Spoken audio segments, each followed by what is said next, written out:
आज की इस गहराई से भरी हुई विस्तृत चर्चा में एक ऐसे विषय पर बात होगी जो जो हम सबके चारों तरफ मौजूद है। जी। लेकिन अक्सर हम उसे बस एक नक्शे के रूप में देखते हैं। राइट। आज का विषय है भारत का भूगोल। बिल्कुल। इस चर्चा के लिए जो स्रोत सामग्री हमने जुटाई है, मतलब जो एक बेहद विस्तृत वीडियो ट्रांसक्रिप्ट हमारे पास है, उसने भारत की भौगोलिक स्थिति, नदियों के व्यवहार और पहाड़ों के बनने की कहानियों को इतनी बारीकी से कवर किया है कि ये किसी किताब से कहीं ज्यादा दिलचस्प है। हाँ, और सच कहूं तो भूगोल को ऐसा स्थिर या रुका हुआ विषय नहीं है। सही कहा। मतलब ये सिर्फ स्कूल की दीवार पर टंगे किसी पुराने नक्शे तक सीमित नहीं है।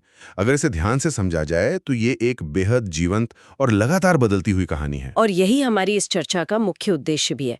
मतलब सूचनाओं के भारी भरकम बोझ से बचते हुए भूगोल के उन अद्भुत पहलुओं को सामने लाना जो अक्सर पन्नों के बीच कहीं छिप जाते हैं। एग्जैक्टली, क्योंकि पहाड़, नदियां और मौसम महज कुछ निर्जीव आंकड़े नहीं है। ये सीधे तौर पर अर्थव्यवस्था और रोजमर्रा की जिंदगी को चलाते हैं।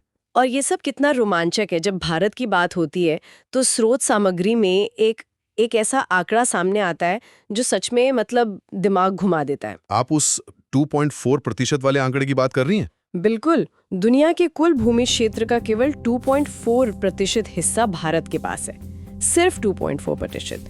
लेकिन इसी छोटी सी जमीन पर दुनिया की सबसे बड़ी आबादी बसती है। इतने कम हिस्से में इतनी बड़ी आबादी का होना ये अपने आप में चमत्कार लगता है। ये केवल आबादी के घनत्व का मामला नहीं है। असल में ये विविधता का घनत्व है। मतलब ये कि जमीन का हिस्सा भले ही कम हो, लेकिन उस छोटी सी जगह पर दुनिया के सबसे ऊंचे पहाड़ भी मौजूद हैं।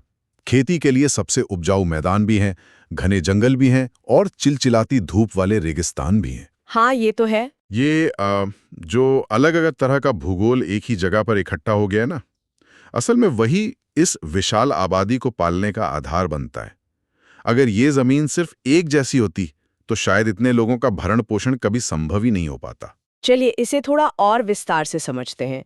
स्रोत सामग्री में दो ऐसे ताज़ा अपडेट्स का जिक्र किया गया है जिन्होंने दशकों से चली आ रही पुरानी किताबों के आंकड़ों को पूरी तरह से पलट कर रख दिया है। जी बिल्कुल। पहला अपडेट तो आबादी से ही जुड़ा हुआ है। अप्रैल 2023 में संयुक्त राष्ट्र जनसंख्या कोष यानी UNFPA की एक रिपोर्ट आई थी। हाँ, वो बहुत अहम रिपोर्ट थी। और उस रिपोर्ट ने ये साफ कर दिया कि भारत अब चीन को पीछे छोड़कर आधिकारिक रूप से दुनिया का सबसे अधिक आबादी वाला देश बन चुका है। दशकों तक ये रटा जाता था कि चीन के बाद हम दूसरे नंबर पर हैं, लेकिन अब कहानी बदल गई है। ये एक बहुत ही विशाल जनसांख्यिकीय बदलाव है और इसका सीधा असर देखिए सिर्फ गिनती पर नहीं पड़ता, बल्कि संसाधनों पर पड़ता है। जाहिर सी बात है। इतनी विशाल आबादी के लिए पीने के पानी की व्यवस्था करना, रहने के लिए जमीन खोजना और सबसे बढ़कर भोजन उगाना, ये सब सीधे तौर पे भूगोल से ही तो जुड़ा है। बिल्कुल।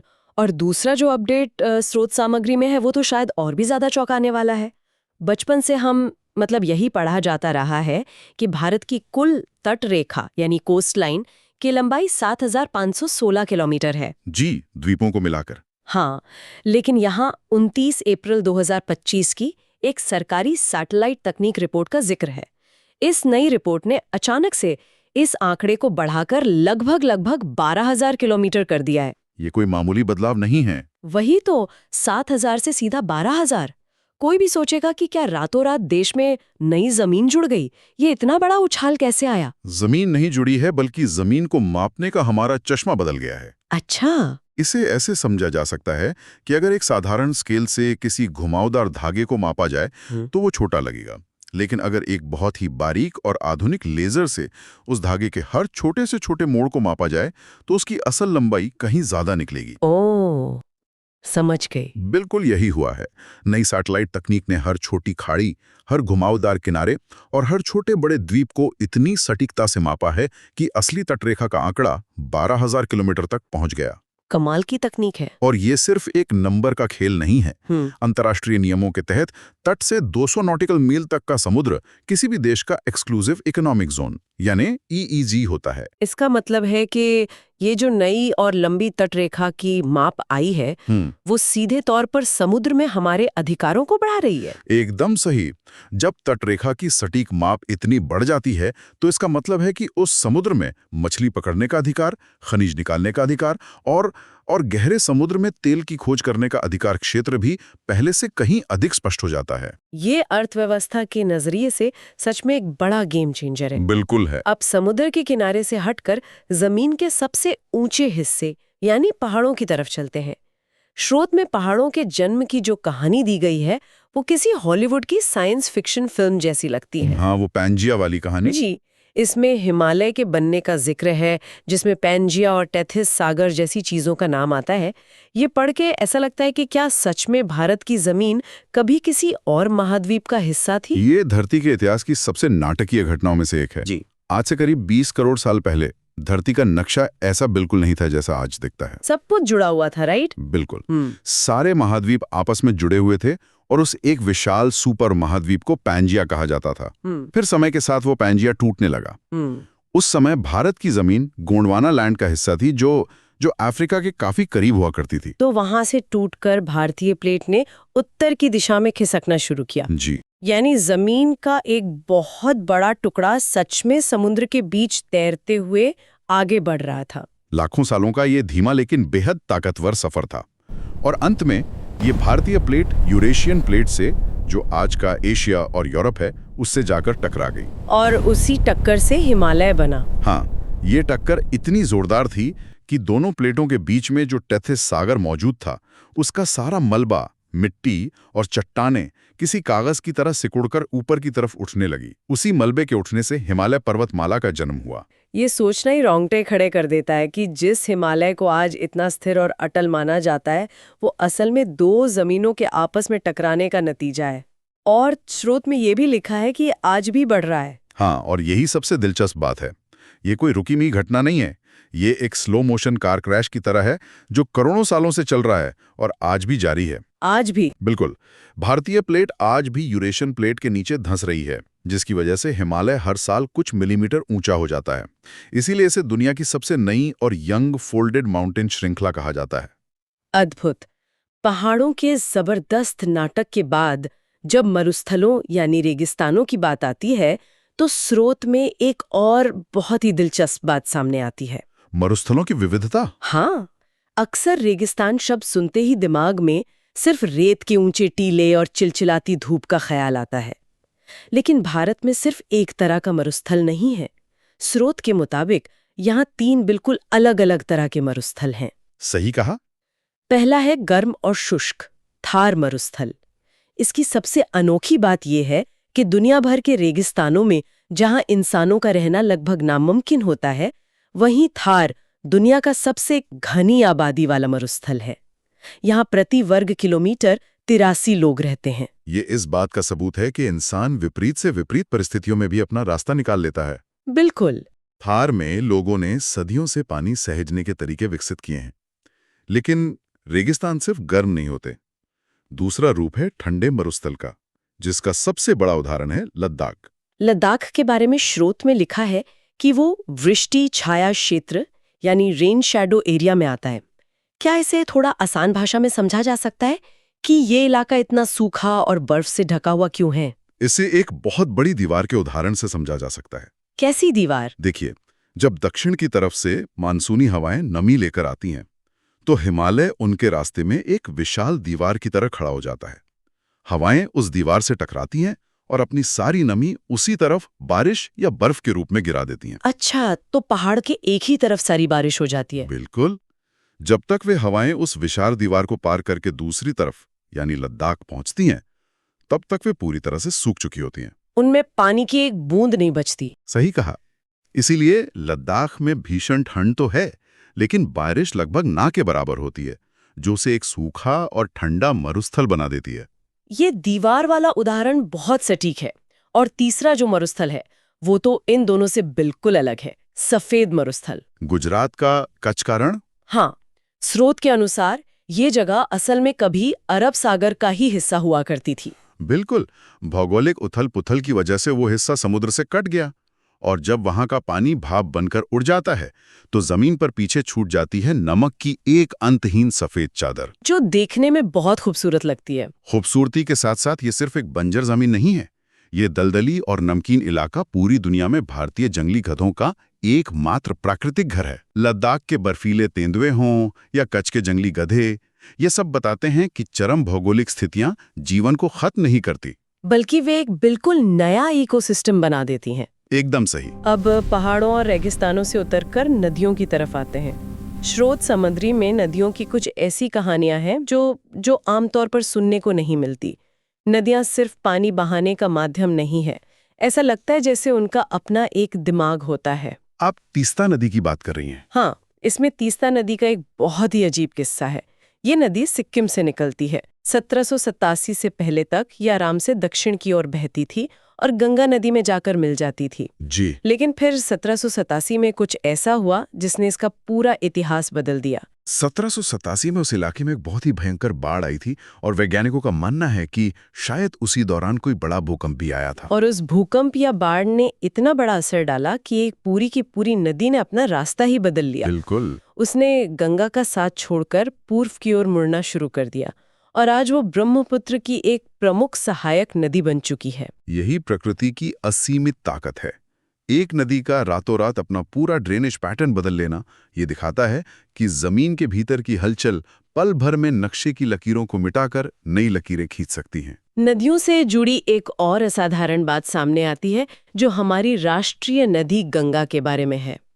सदियों से ये मान्यता रही है कि गंगा का पानी अगर सालों तक बोतलों में बंद करके भी रखा जाए तो वो कभी खराब नहीं होता, उसमें कीड़े नहीं पड़ते। हाँ, ये बात हमेशा एक आस्था का विषय रही है, लेकिन स्रोत में इसका एक विशुद्ध वैज्ञानिक कारण बताया गया है, बैक्टीरियोफेज। जी हाँ, विज्ञान ने जब इस रहस्य की पड़ताल की तो पता चला कि गंगा के पानी में एक खास तरह का वायरस पाया जाता है जिसे बैक्टीरियोफेज कहते हैं, जो एक तरह का रक्षक है। एक तरह से हाँ।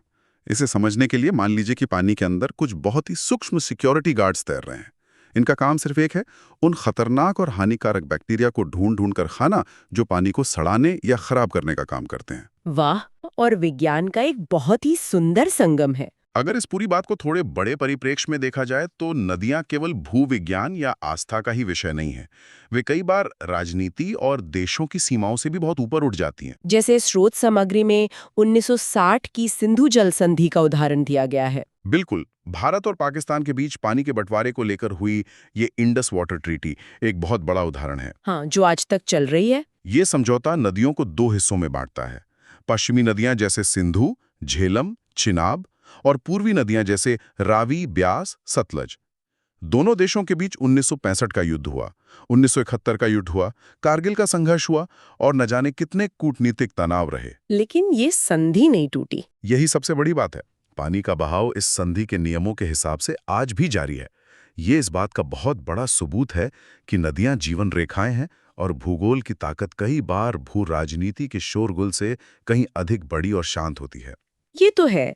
भू राजनीति से हटकर अगर बात की जाए तो स्रोत में कुछ ऐसे प्राकृतिक अजूबों का जिक्र है जो सच में अचंभित कर देते हैं, और इनमें से कुछ ने तो विश्व रिकॉर्ड भी बनाए हैं। जैसे वो तैरता हुआ नेशनल पार्क। हाँ, मणिपुर की लोकटक झील में केबुल लामजाओ नाम का एक नेशनल पार्क है। अब कोई भी सोचेगा कि कोई जमीन या पार्क पानी पर कैसे तैर सकता है। ये सच में एक अजूबा है। असल में ये कोई ठोस जमीन नहीं है, बल्कि सड़ी गली वनस्पतियों, मिट्टी और ऑर्गेनिक कचरे के बहुत बड़े बड़े और मोटे टुकड़े हैं जो झील के पानी पर तैरते रहते हैं, जिन्हें फुमदी कहा जाता है। जी, स्थानीय भाषा में इन्हें फुमदी कहा जाता है। ये फुमदी इतने बड़े और मजबूत होते हैं कि उन पर पूरा का पूरा एक इकोसिस्टम पल रहा है। और सबसे खास बात यह है कि ये जगह दुनिया में संगाई हिरण का अंतिम और एकमात्र प्राकृतिक घर है। प्रकृति के इन अजूबों के साथ साथ स्रोत में मानव इंजीनियरिंग के चमत्कारों का भी जिक्र है। लद्दाख में स्थित उमलिंगला दर्रा इसका एक बड़ा उदाहरण है। उमलिंगला दर्रा सच में इंसान की हदें पार करने की क्षमता को दिखाता है। स्रोत में लिखा है कि इसकी ऊंचाई लगभग 5,800 मीटर है और हमारे सीमा सड़क संगठन यानी BRO ने वहां दुनिया की सबसे ऊंची मोटर योग्य सड़क बना दी है। इसका नाम गिनीज वर्ल्ड रिकॉर्ड में भी दर्ज है। इतनी ऊंचाई पर सड़क बनाना कोई सामान्य बात नहीं है। 5800 मीटर की ऊंचाई पर ऑक्सीजन का स्तर इतना कम हो जाता है कि इंसान के लिए वहां सांस लेना भी एक संघर्ष बन जाता है। मशीनें भी तो काम नहीं करती होंगी ठीक से। बिल्कुल, मशीनें काम करना बंद कर देती हैं, ईंधन जम जाता है और तापमान हमेशा 0 से कई डिग्री नीचे रहता है।